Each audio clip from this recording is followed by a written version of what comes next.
Mm. Yeah, we are live. Welcome back to another episode of the SEO Leadership webinar. Today we have on Rebecca Weeks, who is the Performance Director at Curated. How are we today, Rebecca? Yeah, really good, thank you. Yeah, how's your week been? All good? Busy. I've just been onboarding, so I've just joined Curated. It's my third week. But yeah, otherwise going really well. Excellent. Yeah, and I think usually to get things started, we just sort of walk through a bit about sort of how you got into SEO, sort of a few of your previous roles and how you basically got to where you are now. Yeah, I've been really lucky, I think, with my career. Although I didn't want to be an SEO, I wanted to be an actress, and that didn't work out. So I fell into SEO, and I was really lucky to have such a brilliant mentor. So Lisa Myers, or Lisa Pash, as she likes to be known, she was my first boss. And I was working in a debt collection agency at the time, and she was like, there's this cool thing called SEO, and I think it's going to be really big. And I was like, okay, I'll give it a go. Worked for a B2B marketing agency in Teddington for about 4 years, and did a bit of everything really. So it was good that I got access to doing SEO, but I also did paid from the social perspective, but also pay-per-click. So I got a bit of an all-round or well-rounded career early on. And then from there, I moved to a network agency. So moved into Omnicom, where I spent 10 years. It was a very long, very exciting part of my career, where I got, again, access into loads of other areas that I probably wouldn't have got access to just being in an SEO agency. So I got access to, big out-of-home teams. I got access into big analyst and analytical teams, again, paid teams. There was just so many parts of Omnicom that I got access to. Like I said, I don't think I would have got that if I was just in an SEO agency. And then now moving to Curated, it's super exciting. It's an independent agency. But the way that they're thinking about things is very different. There's super smart people that work there. And I think it's a really unique positioning. So I'm excited to move there and do hopefully good things as part of that career path. Brilliant. And just obviously you mentioned you've recently started with Curated, sort of 3 weeks into the process. What sort of the two-part question, what initially drew you to the opportunity with Curated? And then how has that sort of onboarding process been from your side of things? Is there any parts that you've sort of really stood out to you, or parts that you've really enjoyed? Yeah, so I'd been made redundant sort of a couple of months back, and wanted to really take my time to find what my next role would be and which agency that I'd work for. I pretty much early on decided not to go client side because I really like the agency environment. Talked to quite a lot of different agencies, some within the network sort of space, big, huge agencies to independent agencies. And Curated really stood out. Like I said, I think they're doing things that are slightly different, and in terms of their positioning. They're very much thinking about outcomes rather than outputs, and the value and experience that you're getting and buying into as a client. And also there's this huge, really interesting sort of insights and analysis piece, which is all around audience and understanding where audience are consuming content and spending time, and thinking about how SEO and paid really plays into that. So it was really exciting. The conversations I had really early on were good, and it just really interested me. And so then, joined 3 weeks ago. The onboarding process has been great. I was sort of thrown in at the deep end in the first week. There were loads of QBRs and monthly meetings, but that was really good because I got up to speed with all of the clients really, really quickly. Whereas typically you'd spend a lot of time sort of reading, looking back at sort of past documents and trying to muddle your way through. But actually it was all really easy to onboard because I was sort of thrown into it straight away, which I think is quite a good way of doing it if anyone's sort of joining, rather than reading documents for days. Excellent. And as a sort of performance director, just out of curiosity, is that involving sort of SEO and paid, or is that sort of looking at things as more like a holistic sort of strategy? Yeah, definitely holistic. And I think we're gonna, it is very much about understanding the connection between organic and paid, how they should be running together and obviously more efficient, looking at one strategy as opposed to different teams and different channels doing different things and executing totally different ways. But a lot of that is sort of educating back to the client, because I think even a lot of our clients are set up still in that very much mindset of they're two different channels, you know, they're two different ways of doing marketing. And I think that we need to educate and sort of bring them back together. So yes, I'm looking at sort of SEO and the paid side, but then also thinking about how we can expand that. And I think there's a lot of conversation about this on LinkedIn at the moment, particularly like Stephen Kenwright, for example. He's doing a lot of this at the moment, thinking about how we can optimize almost everything everywhere. So, you know, not just thinking about how we can optimize a website, but how we can take learnings from platforms like TikTok, which is considered a search engine, to then how do we feed that into everything we do across organic and paid activity as well. So yeah, it's performance director in the sense that I'm ultimately responsible for performance of all areas that our clients sort of looking into, and making it all work more efficiently and delivering results for them. Perfect. So no pressure then. Not a pressure. There's a lot of pressure, but it's super exciting, because I think and we might come on to this, but I think, you know, at the start of my career, it was very much you're in this SEO lane. Yes, I dabbled in sort of paid and the social side as well, but it felt like it was starting to go very much into like a siloed, you do SEO and that's kind of what you do. And I think any advice I'd give to someone coming into the industry is to try and get that exposure to everything, because not to say that you need to be a generalist. I think you can still have that sort of specialist area that you focus on, but to have that knowledge and understanding of how everything plays a role and part makes any strategy that you do way more impactful. So I definitely say that that's been, it is a lot of pressure, but it's really exciting. Yeah, no, I love it. You actually touched on my next question a little bit, but you mentioned that you consider yourself more of a generalist SEO, and that's definitely how you started out. I wanted to know, what are your opinions on generalists versus specialists, which you would recommend starting out as, and you know, what to consider when moving into a sort of specialty or a niche? Yeah, I mean, it's weird because working on an organic team, people have come from all different backgrounds. So previously I worked with, you know, we had SEO content and digital PR, which made up the organic performance team. And in the content team, we had people who'd come from a journalist background. We had digital PR people who come from a traditional PR background. And then all of a sudden they're having to consider those SEO elements as part of, you know, what they're doing, because we're in an organic team. So I think you can come through a specialist route, but I think as you develop in your career, if you can get exposure and start to understand broader marketing areas, then I think that's only going to benefit what you do in the long term, because I think you do kind of get to that point where there's almost like a bit of a ceiling of where you can get without becoming like the CEO or something like that. But I think, you know, if you can get that well-rounded knowledge and understanding of what you're doing and the impact that it has, then I would recommend doing that. And the network agency route is brilliant for that, because I think in an independent agency, you know, I've worked with people again who've come from just that background, and they have only worked on, you know, just SEO, or they've only ever done technical audits, and they've never been able to sort of go outside of that box, if you like. So if you get into a network agency, then it's brilliant for doing that, because you just get exposure to so much more, and you have to become more well-rounded. Not to say you have to be a generalist, like you know, that doesn't always work out, and I think you do require some more expert knowledge, but I think well-rounded is the route that you should go down. Definitely. Yeah, I agree. And you mentioned your experience with, you know, SEO, paid social and PPC.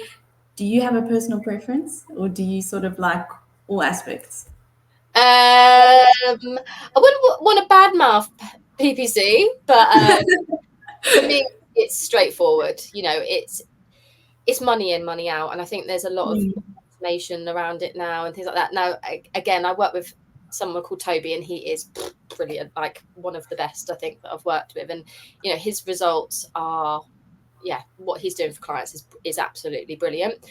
But I think for it to be effective, you have to have the two running together. Absolutely. I will always love SEO because I think that's obviously my bread and butter, and I've come up through that route mostly because it's exciting. There's so much testing and trying new things, and obviously the algorithm's changing all the goddamn time, so you need to be like on it and trying things constantly.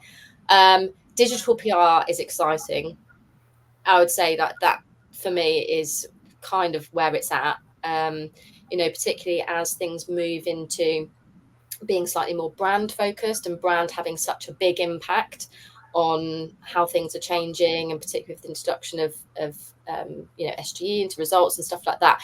I think digital PR, if you're not running it, then that will be impactful for you in the future. So I think, you know, it's the sexy big campaigns, it's the, you know, it's the fun side of what we do, but also I think it's the long-term thing that people should be getting on board with.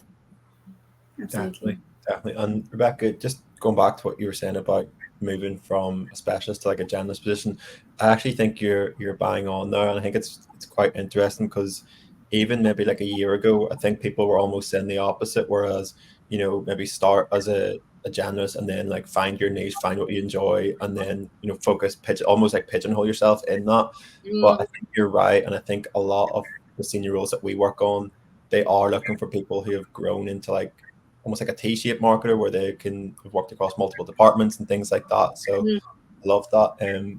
Just from your perspective, obviously you're being sort of at the top, overseeing those sort of strategies, making sure everything works. And going from a lot of agencies we've seen are trying to move from like siloed approaches into like more holistic. What sort of bottlenecks have you found, and how do you sort of, is there any tips that you would say to like achieve that sort of buy-in from other departments? Education is absolutely key. You know, I think when I was at Manning Gottlieb, that was probably like 50% of my time was educating clients, and it was constant education, but it was that reassurance that we knew our staff, that we were a partner, and that we were going to deliver the absolute best results. I think proving the value is good. So, you know, if you can present almost a business case, occasionally I've seen people sort of putting a little bit of risk into it. So doing like a kind of a performance related, you know, we have the confidence that this is going to work, don't pay us unless it does sort of route. Okay. But I think, you know, we know it works. But unfortunately, sometimes, you know, the brand setup is that they are siloed their side themselves. So it's even, you know, getting them to communicate, getting them to understand the benefit of working closer together. We did a massive education piece with a brand, and it honestly took probably nearly a year to get all their departments sort of working together, talking to each other, because it was very much like we do our thing, they do their thing, we have our contacts, your side, that's who we talk to. And it was madness. And the minute they started talking with each other, that's when we saw growth and everything sort of going in the right direction. So it's a lot to do with education, I think. Brilliant. Love it. Definitely. Rebecca, when you were sort of in the early stages of your career and you were, so to speak, a junior still, what was the best advice that you received from a mentor or someone more senior to you that really elevated your career and helped you take the next step into, you know, management, head of departments, and so forth? There's a few things. I think one is this kind of worked both ways. It was interesting. So one was like, only speak if you're going to add value. I love that. So, well, you know, obviously in a big meeting, you don't want to just be a voice for, you know, just to be heard, but to add value to the meeting. But actually, on the flip side of that, it really impacted my confidence on platforms like LinkedIn. For a long time, everyone kept saying, you know, you need a personal brand, you need to be using LinkedIn to have your voice. And, it's scary to put something out if you don't think you're adding value. And I constantly questioned whether I was adding value, but actually I think you're adding value to someone somewhere. There's someone more junior, someone just starting out, someone who might not know that. And it's only because I'm connected to so many of my peers that I think, oh my God, they've heard this all before, or they're going to with my opinion. But yeah, I think that was really, really valuable. Lisa Myers-Pash, when I first started, was like, find the answer yourself, like go and be better was like her phrase, which is there, just do it quicker and be better. And that was just her sort of saying, if you don't know the answer, just go and find it and learn and research. And I think that's, I've really taken that on. You know, I'm constantly reading, constantly keeping up to date with stuff, constantly networking, seeing what other people are doing, forming my own opinions on things, but consuming as much as I can to sort of, make my own decisions on stuff. And I think that was, that was super valuable. And I think seeing how others have got to where they've got to in their career as well. I said something to someone the other day, and it was almost like a bit of a light bulb moment the other day where everything sort of fell into place, because I was worried about, you know, I am older, I've had a long career, what's next? And I was talking to Lou Ali, who was the head of digital PR at my last place. We were saying, you know, what's next for us? Where do we go unless we have our own agency, which I don't particularly want to do, or you're a CEO somewhere, like what is next? And I think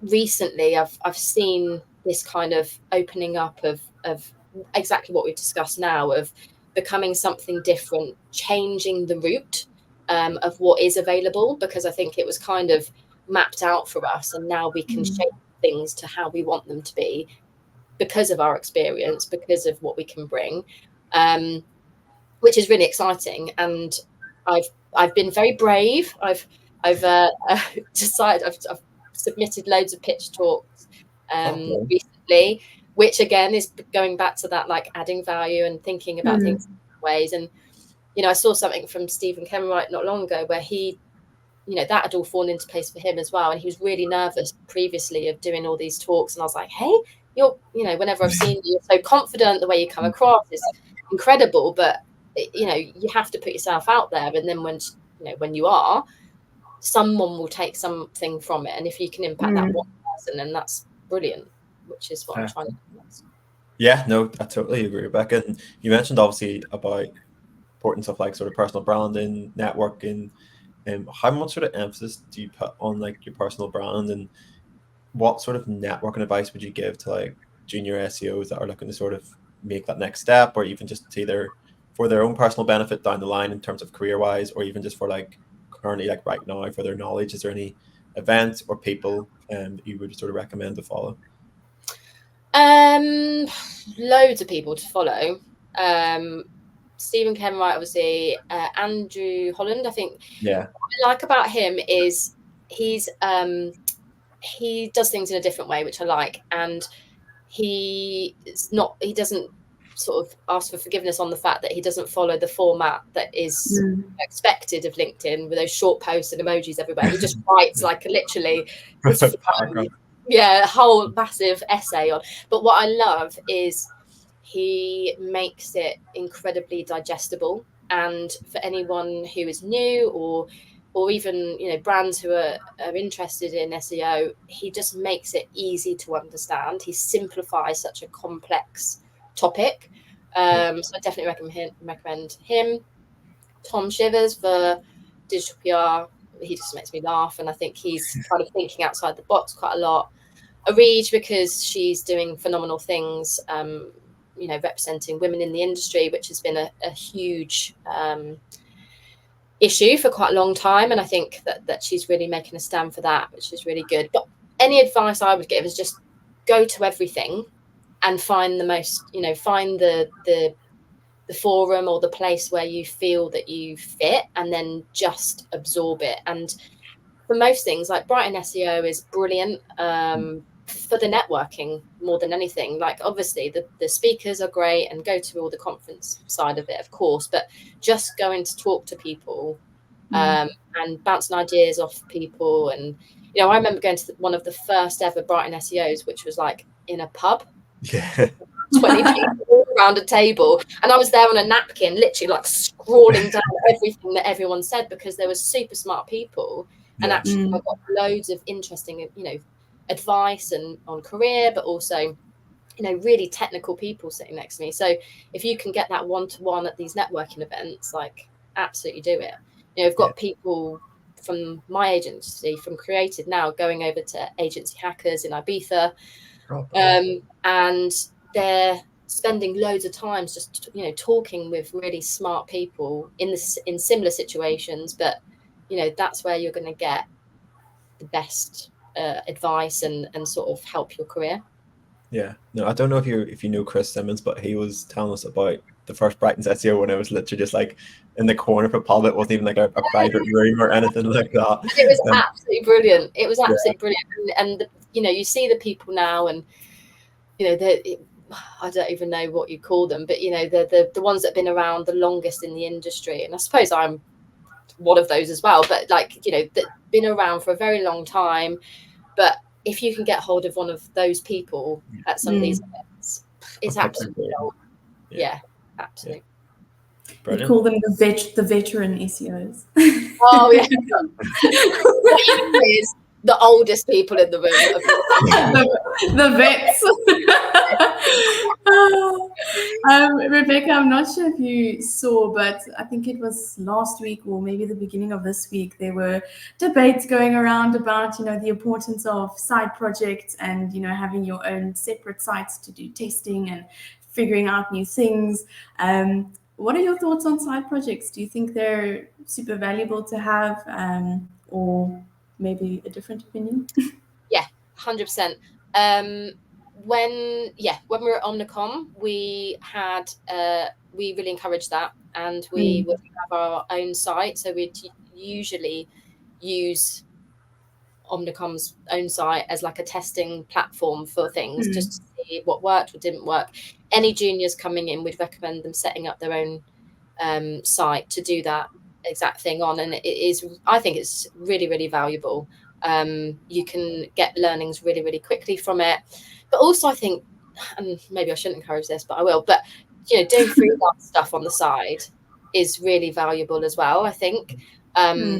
You know, it's a good way of slowing everything down, because the pace in our industry is so fast. You're moving at 100 miles an hour. And if you are set up so you're not looking at outcomes, but you're looking at outputs, they want to see, you know, the client wants to see you've done the technical audit, you've done this, what's the next thing? You're moving at such a rapid pace that you don't get fully to understand what worked, what didn't work, before really thinking about the next thing. And I think if you have your own site, or you're doing freelancer work on the side, you get the opportunity to just sit on things, consider strategy, you know, really test things out, and just slow it down so that, that you can learn from it.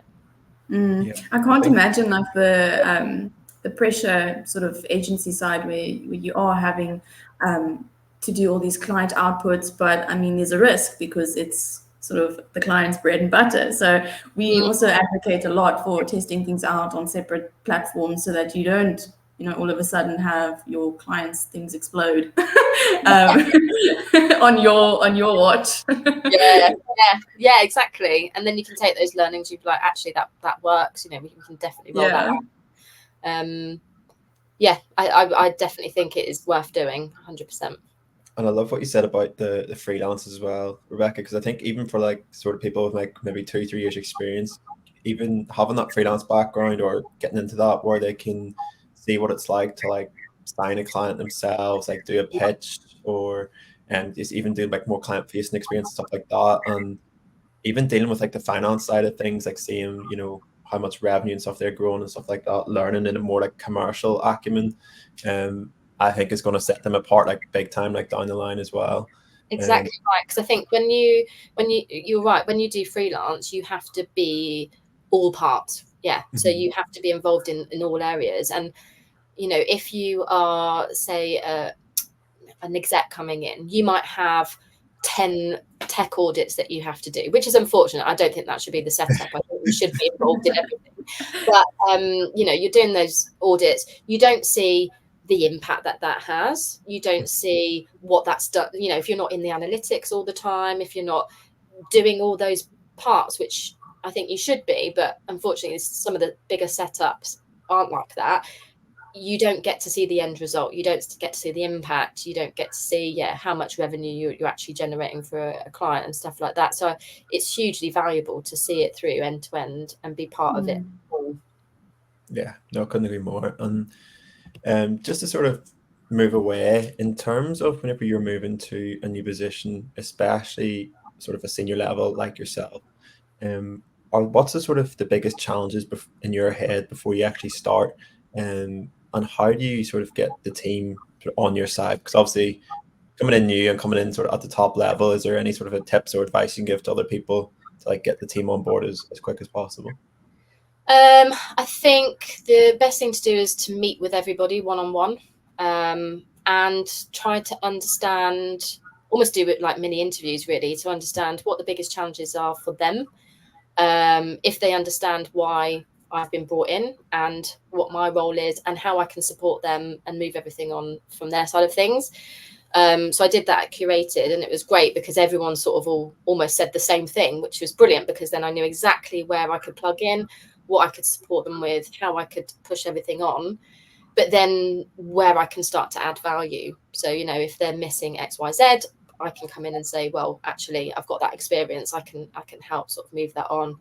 And I think the next part now is, you know, I'm kind of in and making things slightly more efficient and how things work, tackling some of those challenges that people have said in their interviews. But then now, how do we push everything on? So what have we done before that's worked, that hasn't worked? And how now can I, you know, help grow this agency into a place where we're already really profitable, pushing it even further through lots of different routes. But I think, getting to meet every individual, really understanding their needs and how you can support. Because I think when you're starting to manage a team, you know, obviously managed really big teams of like 14 down to, you know, 3 or 4 people. And it doesn't really matter about the size of the team because you have to treat everybody on an individual basis. You know, you can't just manage how you want to be managed and just expect them to fit that way. You need to take on each individual's needs and manage in you know, in that way and support each of those people really. And was that a process that you sort of realized straight away, or how did you sort of come to that realization where people do need to be sort of have an individual approach to each one rather than a blanket across the whole team? Because I've had the experience the other way around, where I've had a very senior person come in, didn't know anything about why this person was brought in, and did that, just managed how he wanted to manage, and it just caused a lot of friction. Didn't get to know individuals, didn't understand how people like to work. So, you know, we also deal with so many different things now, which we are more aware of. So in my previous role, I managed someone with ADHD. Knowing that and knowing how she wanted to be managed and taking the time to figure out, you know, about meeting lengths and, you know, how concentration works with her and, you know, all those types of things. It's really important. But if you don't know that and you don't get the time to understand that, then that could be really, you know, impactful for someone in their day-to-day and cause a lot of unnecessary stress. So yeah, I've had that where it didn't work and I wanted to change it wherever I went elsewhere. Brilliant. Yeah. Through all the managers that you've personally had in the past, is there a specific attribute that any of them possessed that was quite unique and sort of really stood out to you that you maybe carried over into your own management style? Yeah, probably at MG, Natty Bell, who's now the CEO, she, and I think their tagline maybe still is, to be continually curious, which I love. And that's exactly what she was. She was never happy with just doing, always had to be more curious, you know, constantly changing things, trying new things, pushing the boundaries. And I've taken that with me, because I'm not ever just happy going in somewhere and being like, oh, this is just how we do things and we're never going to do anything different. Like instantly I want to go in and start unpicking, figuring out where we can change, grow, and just keep up with the pace of, you know, again, our industry is rapidly changing day in, day out. There's new things, there's new features, blinking AI is taking over. And, you know, you have to be on the ball. And I think being curious is the one sort of thing I've taken from her. And one thing, I know we're just sort of slightly over time, but one last sort of small question just to wrap up, Rebecca. You talked about her having that sort of being curious and constantly sort of changing things. How do you get that across to your team to allow them to have the confidence to have enough freedom to do that, so that they're confident enough to actually go ahead and try something that might not work? Or I think having their back, like knowing that you have their back as well. In my previous role, we had a very, very, very close knit team, and we all wanted to succeed together. And I think them knowing that I would never throw them under the bus if something went wrong, or, you know, I was constantly there to have their back.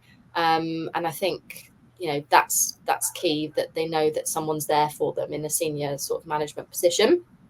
But also giving them some time back. So we always carved out time, like on a Friday in your diary. You don't have any meetings, you block that time out, you use that for research, to read, to think about a new strategy for a client. And it's hard to get people to do that sometimes, because they're like, oh, I'm so busy. I was like, but that, you can park that, because this is more important, because otherwise you're going to become, what's the word, stagnated in what you do, and you need to be progressing and pushing on as well. So it's as much for the individual as it is for the client, in that they need to, you know, take that time to read and try things as well. I actually read it in a LinkedIn post somewhere, and I wish I could remember who said it, but everybody who is hiring wants someone who wants to continually learn and improve themselves and their skills and so forth. But it's so important to actually give them the time to do that, and create the environment where that's encouraged, and it's not something that they necessarily have to go and do on the weekend, or, you know, in any spare time that they have outside of work. It's like creating an environment, like you say, blocking out time, saying this is for you. Do what you need to do to improve yourself and to figure new things out. And I think that's brilliant. It's such a small key, or connection that's often missed, is we want this, but we're not allowing people to necessarily do it. So that's awesome. Yeah, it's often, unfortunately, and it is the way, is that it's very all about the client. And yes, of course, the client will often come first in terms of, like, you know, deliverables and stuff like that. But, you know, the individual shouldn't suffer as a result. And I think it's absolutely, it's super valuable that you continue to learn and progress individually as well. Awesome. Perfect. Yeah, well, I think that pretty much wraps us up. Thanks for staying on, and we're 3 minutes over, but that was really good, Rebecca. I think that was probably one of the best ones ever. But yeah, we'll drop this onto YouTube and Spotify. For anybody watching, we'll post your LinkedIn profiles and stuff like that as well, so people can go and connect. Hopefully not pester you too much with more questions, but so yeah, thanks so much, Rebecca, for coming on. And thanks for having me. It's been brilliant. Perfect. Cheers. Cheers. Bye. Bye.